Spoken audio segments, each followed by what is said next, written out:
O Conecte Assim encerrou nas alturas. O convidado especial foi o astronauta e ex-ministro da Ciência e Tecnologia, Marcos Pontes. Neste bate-papo, ele fala das lições de vida que trouxe de sua mãe, como gerenciar adversidades, entre outros temas.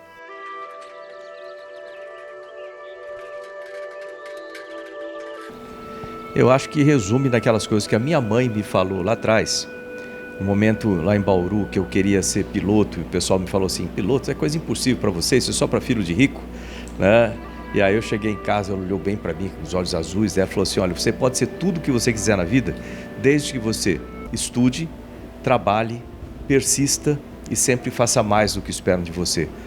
Eu acho que essas 4 coisas resumem bastante o que diferencia uma pessoa que vai buscar o seu sonho e de forma realista, vamos dizer assim, correr atrás do resultado, daquelas que muitas vezes ficam só no sonho, né? E acaba ficando frustradas realmente porque não colocaram na prática aquilo lá.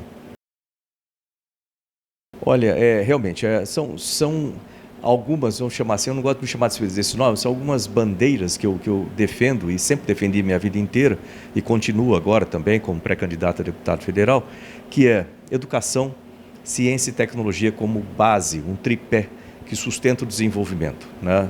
Você vê que a educação, ela forma cidadãos qualificados.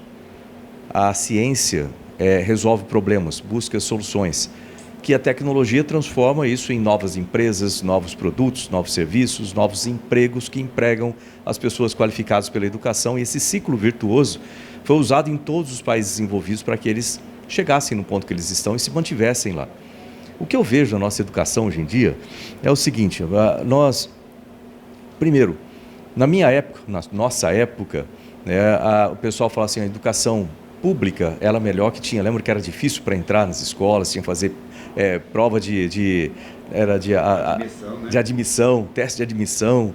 E aí falava assim das escolas privadas, era como basicamente o pessoal brincava, pagou, passou, então, né? Pois precisamos voltar com esse tempo. E para voltar, o que eu vejo que se você olhar na educação agora, qual o problema da educação agora?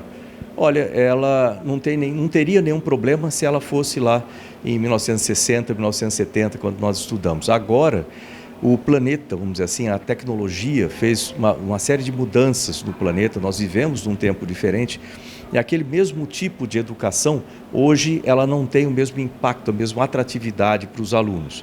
E é preciso que os alunos pensem nisso aí, as pessoas, esses jovens que estão pensando no seu futuro, eles vejam a educação como esse caminho. Então, nós temos outras ferramentas que podem e devem ser utilizadas. Eu vejo, assim, todo jovem tem talento. Todos, independente do que tem talento. A questão é descobrir esse talento e ajudar com que esse jovem desenvolva aquele talento. E para isso a educação tem que ser mais individualizada. Certamente a formação dos professores e o trabalho do professor tem que ser valorizado e ele é o ponto central de tudo isso. Você não transforma a educação, estou transformando o comportamento do aluno, você tem que começar, né? Infraestrutura é uma coisa? Mas não, você pode ter uma sala de aula toda eletrônica, com tudo, mas se o professor não estiver preparado para aquilo, se o conteúdo não estiver adequado para o que o jovem vai encontrar no dia de hoje, e se o jovem não estiver motivado para aquilo, nada disso funciona. Então é um sistema, tem que se trabalhar nesse sistema como um todo. E a parte principal é o professor, a formação do professor, sem dúvida nenhuma, para ser adequado para os dias de hoje, o conteúdo das aulas que sejam adequados, e a maneira como ela é apresentada, né? Aquela maneira de a gente chegar, sentar na aula, o professor explica uma matéria, raramente você tem um laboratório, e o laboratório vem depois daquela matéria aprendida, para tentar comprovar algumas das coisas que foram aprendidas. E isso aí não funciona mais. Aí você estuda num livro, ou estuda no que você anotou e faz uma prova, não funciona mais. As pessoas precisam, nós precisamos para aprender desafios, e os jovens também. Então, eu vejo numa educação que seja baseada em desafios, primeira coisa que é importante, desafios do dia a dia real.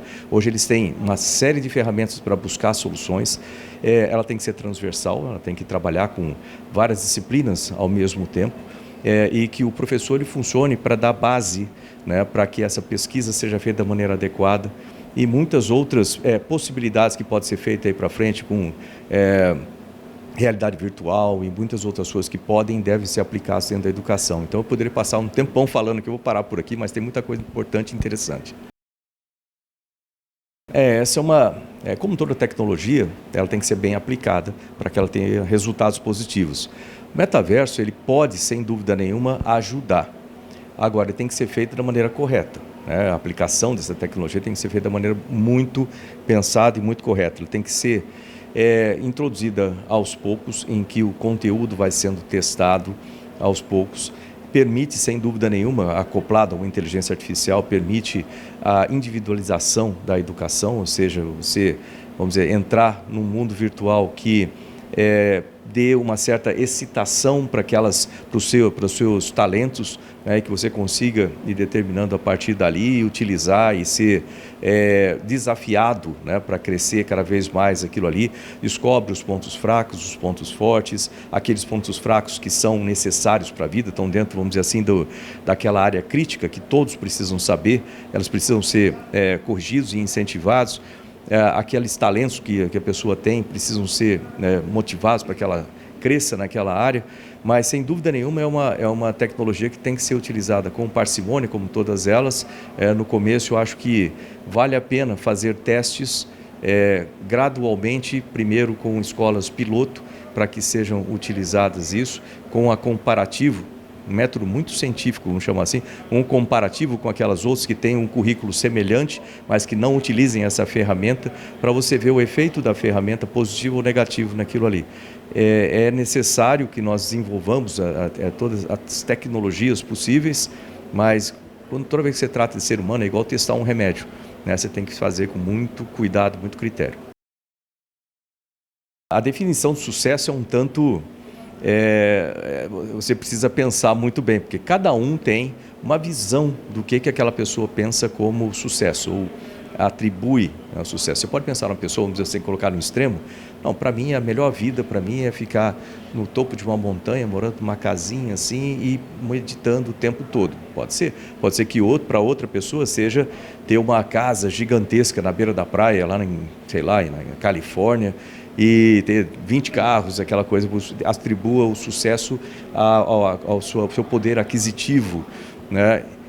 Mas eu vejo de um ponto de vista que o sucesso, ele vem muito de você realizar um propósito de vida, né? Do meu ponto de vista, falando, você realizar um propósito de vida, que você tenha, logicamente, as condições necessárias para viver e viver adequadamente, mas...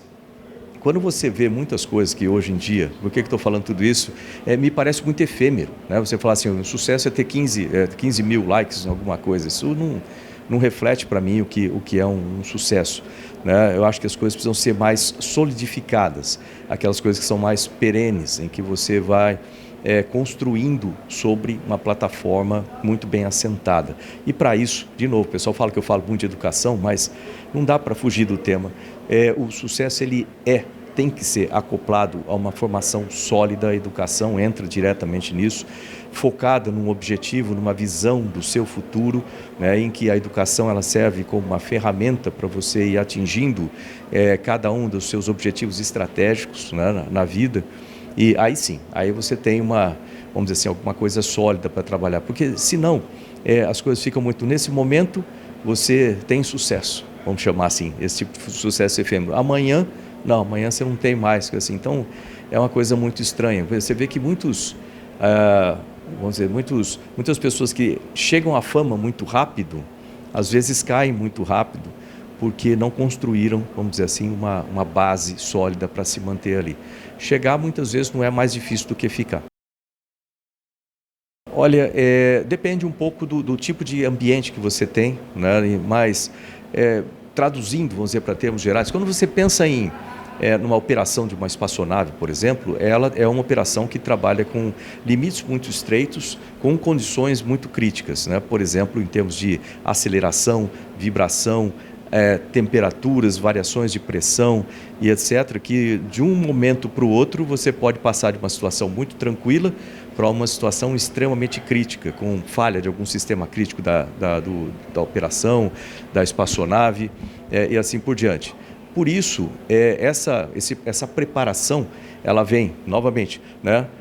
da competência que você adquire para operar naquelas condições. Isso significa conhecimento, competência, conhecimento, habilidade e atitude, né, composto dessas três coisas. O conhecimento que você tem a respeito do seu sistema, da espaçonave, do ambiente que você está passando ali, da sua habilidade, ou seja, como você treinou para passar aquilo, mesmo porque é lógico que vai aparecer medo, vai aparecer outras emoções no meio, situações, né, que você tem que ter um controle intrapessoal bastante importante e uma relação interpessoal também. Então, a habilidade nesse sentido também é muito importante, como operar, entre aspas, todos esses sistemas externos e internos. E, finalmente, a atitude. Né? A atitude, aí eu diria que é sempre positiva, sempre otimista, né? Acreditando que o que você tem como conhecimento e habilidade vai te ajudar a sair daquela situação. Traduzindo agora para o dia a dia aqui, numa empresa, numa instituição, num ministério, por exemplo, ou num país, você sempre vai ter situações difíceis, é normal. Você vai ter problemas para resolver, eles vão aparecer, e aí é onde entra o gestor ter conhecimento adequado para tratar daquela situação da maneira mais correta, vamos pensar assim em termos administrativos, ou com o conhecimento de causa de como você vai, com as ferramentas que você tem para tratar daquilo, a habilidade, que aí vem de treinamento e experiência, muitas vezes nesses casos, e a atitude, né, de se manter calmo, manter a sua equipe. Lembrar que muitas vezes, você, como gestor, você tem uma equipe toda atrás de você, eles estão contando contigo para apontar a direção correta, para apoiá-los, para que eles tenham o desempenho melhor, a melhor performance, né, para resolver aquele problema. Cada um tem a sua função, o seu conhecimento também, e manter, vamos dizer assim, um espírito positivo entre toda essa equipe para que você saia da situação. A gente passou muito isso agora durante a pandemia.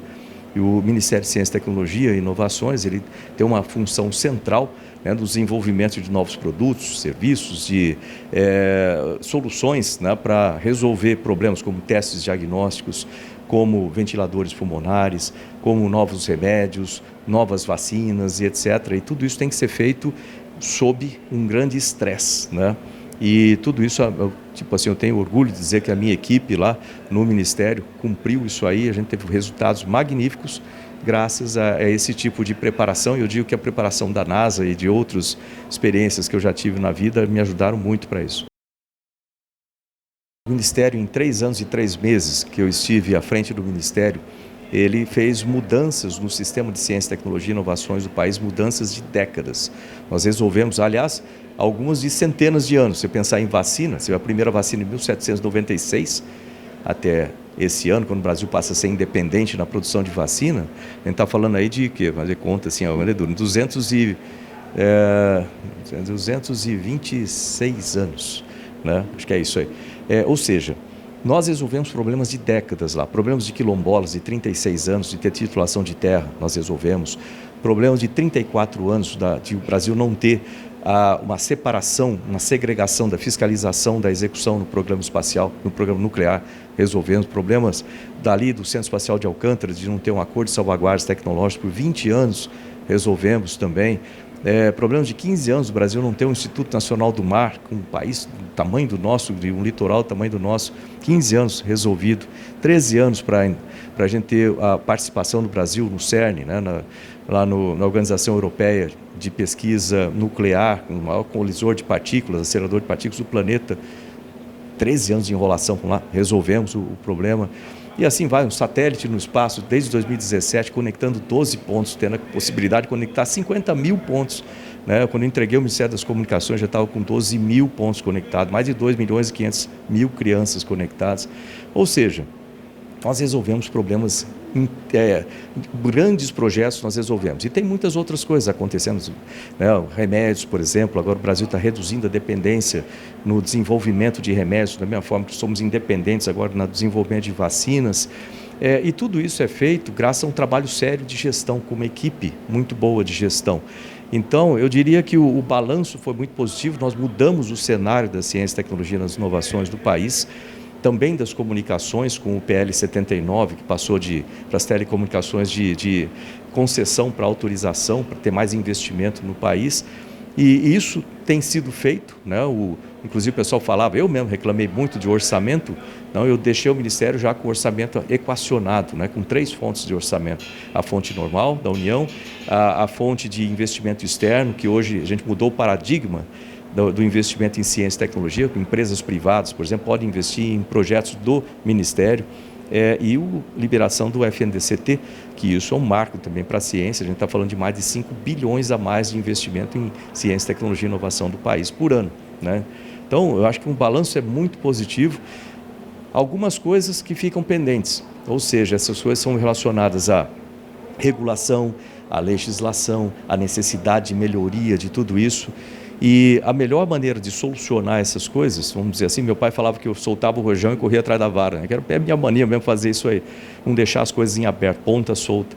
É por isso que eu estou agora, como pré-candidato a deputado federal, para agora fechar o circuito, indo lá no Congresso e resolvendo essas pendências que ficam em termos de leis, em termos de regulação também, e como que a gente pode ajudar a solucionar esses problemas e propor coisas novas, como, por exemplo, a nova lei para a biotecnologia. Visão de mercado com Rogério Cabral. Oferecimento: Levni. Integrar, inovar e acelerar o seu negócio. DPO-Net. Democratizando a LGPD. Village Marcas e Patentes, a marca que registra. Telecontrol. Remax, a maior rede imobiliária do Brasil e do mundo. Breda Sistemas, tecnologia a serviço da sua empresa. Unimed Marília, cuidar de você, esse é o plano. Colégio Cristo Rei, construindo o futuro. Life Empresas, com a sua empresa sempre. Gávea Pousada, dias incríveis esperam por você. Amigas do Lar, a mãozinha amiga que você merece. Eficaz Consultoria. CIM Corretora de Seguros, seguro só com o corretor de seguros. Assim, Associação Comercial e de Inovação de Marília. Pierucci Estúdio, produção de áudio publicitário. Roberley Rocha Contábil. Grupo SM3, qualidade em mídia exterior. Estúdio Estética Automotiva, som e acessórios em geral. Frango de Grife, aqui o sabor é melhor do que o cheiro. Dudu Aqua Center, a escola da família. Tem Pizza, rodízio para sua festa. Vidraçaria Amazonas, vidrada em você.